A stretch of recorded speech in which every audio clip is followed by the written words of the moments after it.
Good morning. It is a beautiful day here in Nashville, Tennessee. Day in the life of an investor. So what have I done today? So far this morning I have done a management call for one of my portfolio companies.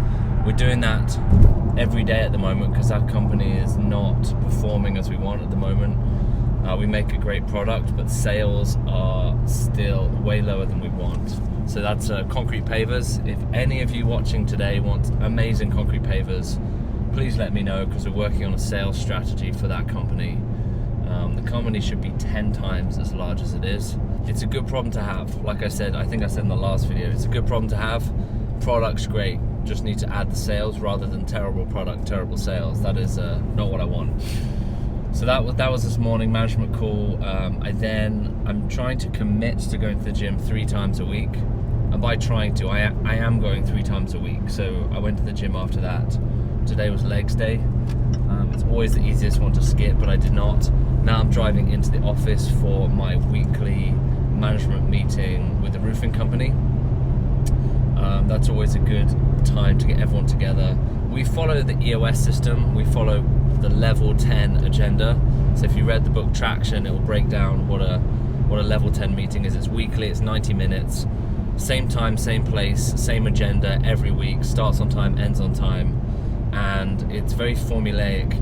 So there's several things you have to run through each day, and then each time you do it, and then you move the issues to the issue list, and so then you spend an hour of that hour and a half solving issues together as a management team.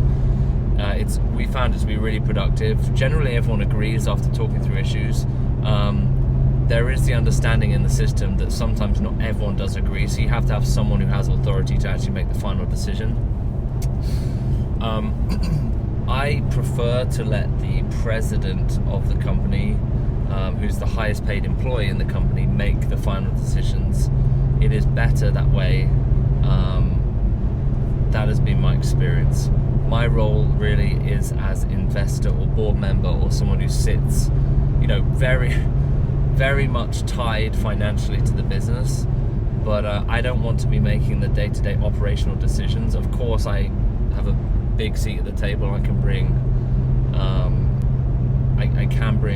big issues for discussion and point the company in a certain direction. But what I really want to see is the president of the company owning the decision, and that's honestly how I view all of the companies that I'm in. Yes, in theory, I could be driving decisions, but I try really hard to almost be a support to these companies. So that's that. I normally spend most of today at the office. I'm actually going to break out a bit early today, and I'm going to be heading back home, and the reason is I'm actually moving out of my home office, and we've just closed on a new office that's much closer to my house. My business partner and I will be based there, and I'm going to be moving some of my belongings over to the new office. So desk, walking treadmill is big for me. I need that walking treadmill. A few other bits and pieces. It's going to be a recording studio as well, so there's going to be some recording equipment being moved over, and yeah, just excited to have a new home office space to be established there, and to work on that. Yesterday was the weekend, and I'm actually not very good at resting. So if you are trying to become a small business investor, you might find it hard to switch off. That is definitely something that I find. And so yesterday I was actually very strict with myself. I actually got baptized in the morning at church, so that's a whole nother much longer story, but I got the summary is I was baptized as a teenager. I decided to do so. I feel like as an adult I've come into a deeper understanding of what baptism is. I read in Romans 6 especially, the power of baptism, and I read that really recently, and I just thought, man, I didn't fully get it as a teenager, and whilst it was a true commitment, I think there was a piece of me that maybe held back as a teenager for that. So I wanted to make that decision publicly. My wife and I did that together at church, so that was a really special weekend. So that's a whole nother topic, the baptism and why that's important to us. But from a work perspective, I then was really strict with myself yesterday, and I normally log on in the afternoon or Sunday to start doing bits and pieces of admin, get ready for the week. If I can get ahead of the week, I will, because it's a benefit really to business and to work. But I tried to rest like all of yesterday because it was such a special day for our family, and I feel so refreshed this morning. It's quite unusual for me to feel this refreshed on a Monday. And yes, I do feel energized going to work normally. I love what I do. Like, I really love what I do, and I used to not. That's part of my story.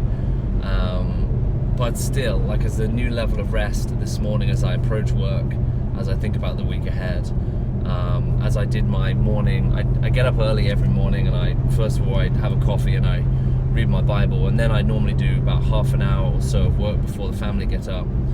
Half an hour to 45 minutes depending on the day.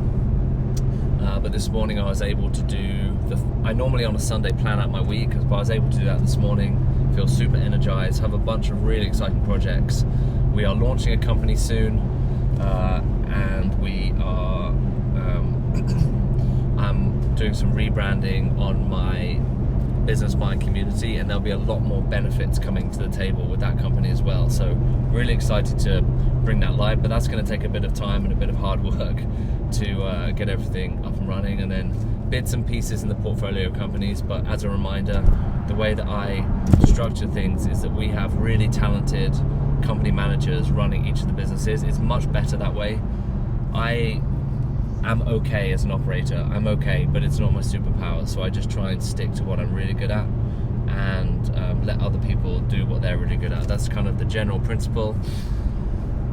And yeah, that's me for today. And yeah, I look forward to doing more of these. I hope they're helpful. I do plan to do longer ones as we go, so if you have certain questions about my businesses, certain questions about how I spend my day, how I do my meetings, how I do my calendar, all of these things, then definitely let me know. There's a lot that I've learned in this area, so I have to be super on top of my calendar. And I do have some assistant support with my calendar and my emails, but I try really hard to be as efficient as possible with my meetings, so group them together. I also have certain times of the week that I dedicate to meetings and calls, generally Tuesdays and Thursday afternoons, and I have some times on my calendar that are blocked off to actually do really important work that I need to do that no one else can do to move companies or projects forwards that I'm working on. So that's the way I schedule things. Will it be like this forever? I'm not sure, but I really like how this operates, and I found it's of real benefit to be super intentional with your calendar, a lot of time blocking, and very strict with when you let things in. Because what I found is if you just let people call you whenever, or if you let meetings crop in whenever, then it really distracts you, and it takes you a lot of energy, mental energy, to get up and running again in the task. And it's not like you just lose 5 minutes. When you allow these things to creep into your calendar, someone else is setting the agenda for you. And honestly, it's not just a case of losing 10% productivity. You lose like 80% productivity in some of these times. So it's really important that you control your calendar. There you go. It's my rant on calendars for today. Hope you have a great day, and I will speak to you soon.